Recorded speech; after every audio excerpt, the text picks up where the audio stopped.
Argentina are one of world football's historical powerhouses. They have a long list of elite talent in every position save one, fullback.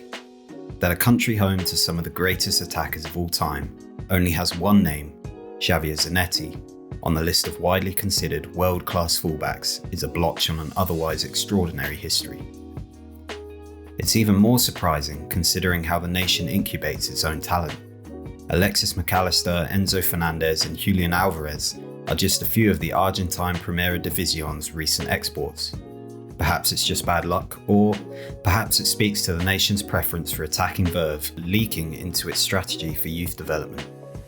Whatever the reason, for a decade or more there has been little expectation that an exceptional fullback would develop beneath the Andes. Until now.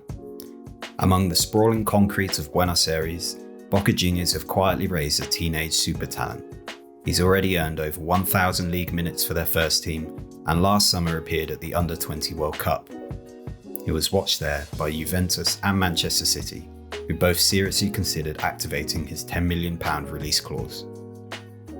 And now, he's landed on the south of England with everyone's favourite talent factory. Into the void of world-class Argentinian fullbacks steps 19-year-old Valentín Barco, and he belongs to Brighton. On first glance, this looks like just another typical Brighton signing, a teenage sensation, plucked from South America for a small fee, destined to grow from obscurity to stardom. But in truth, Barco has been on many radars for a very long time, including ours, where before many assumed Brighton was spotting players nobody else could, which was never true, by the way. Now it's clear they've won a serious race that at one point included both Manchester City and Juve. Barco was no secret, but Brighton got him anyway. That begs the question, who is this kid? Why has he been so coveted for so long? And is he destined to be the next superstar developed on the South Coast and sold on for profit? This is Scouted, home of the next generation, and we've got you covered.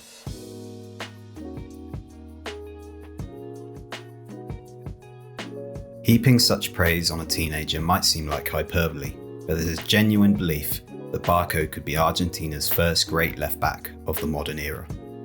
While he has excited fans since he made his first team debut at the age of just 16, his most emphatic performance so far came last summer in the second leg of Boca's Copa Libertadores round of 16 tie with Nacional.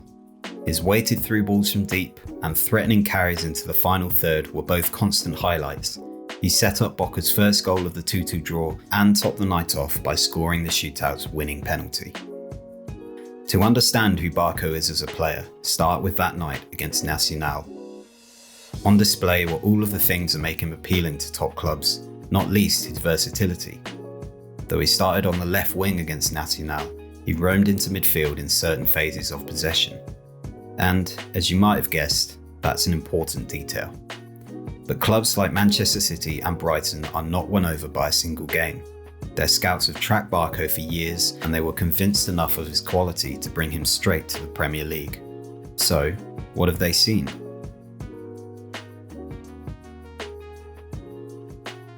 Technically, Barco has nearly everything you could ask for in a player of his age. He can play his way out of high-pressure situations in build-up. He's capable of beating defenders 1v1, and both his whipped crosses and low cutbacks are dangerous. While this technical ability is impressive, it's not what makes Barco most exciting. In popular football discourse, the concept of a modern fullback has come to mean a player who can bomb up and down the touchline and create chances in addition to their defensive duties.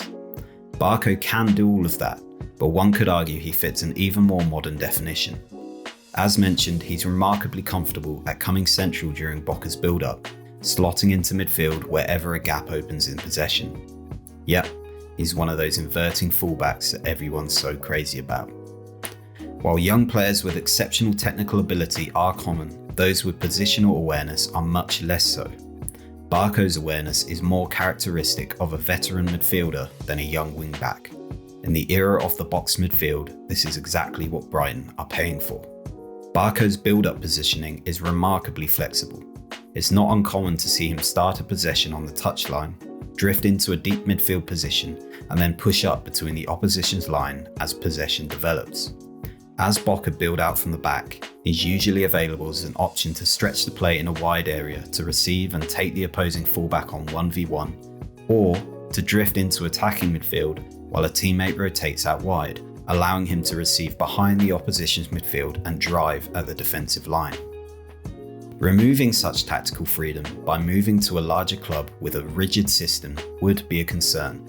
The combination of Barco's fluid positional interchanges and frequent dominance of possession means the young left-back is nearly always free to float around without being heavily burdened by the responsibility of defending a counter-attack. At Boca, Barco is treated as a tactical luxury of sorts. Teammates are willing to shift defensively into the areas that he vacates if it means he'll be in the right spaces more often to make things happen. But his coach is about to be Roberto De Zerbi, so he will probably be fine. You see, De Zerbi's big thing is technical fluency. He has an amazing knack for taking technically proficient players and making them even more so. By now, we've all heard the anecdote of him asking his centre-backs to control the ball with their studs, therefore baiting the opposition into pressing them. This is just one of many ways De Zerbi unlocks technical quality in already technical players. Scouted's analysis editor, Stephen Ganavas, recently wrote, "A key feature of De Zerbi's teams at Sassuolo, Shakhtar and now Brighton is growth and then consistent excellence in retaining possession under pressure. De Zerbi's teams improve dramatically at retaining the ball when pressured, and so Brighton focus on recruiting players who are already good at it, knowing their coach will then make them elite." It's impossible to say how exactly Barco will fit at Brighton, or if he even will immediately at all. Crucial to Brighton's success is their understanding of when a short loan might best prepare a youngster for the step up to the first team. Think Kaoru Matoma and Simon Adingra, who both spent time at Royal Union Saint-Gilloise. But we do know Barco is a fullback with a modern positional fluency who fits perfectly into De Zerbi's press-resistant ethos. Most likely he'll be slowly prepared to replace Purvis's Stupinian. The Ecuadorian is 26 now and with 2 years left on his contract at the perfect point to sell for a profit. When De Zerbi thinks he's ready, Barco will be floating into midfield from the left to aid Brighton's famous build-up. Hey everyone, thanks so much for watching this video and listening to my voice. It's been a long time since Scouted was on YouTube, so if you're new here and this is the first time you're ever hearing about us and what we do, welcome. I hope to be back on this platform making long-form video essays on the regular, so please subscribe if you're interested in more stuff like this. And if you'd like to read more about Scouted, what we do, and the young players across the world that we watch, please head over to scoutednotebook.com for all of our work. We'll be talking much more about this as we move forward, but for now, just head over there, check it out. There's some amazing writing by amazing writers.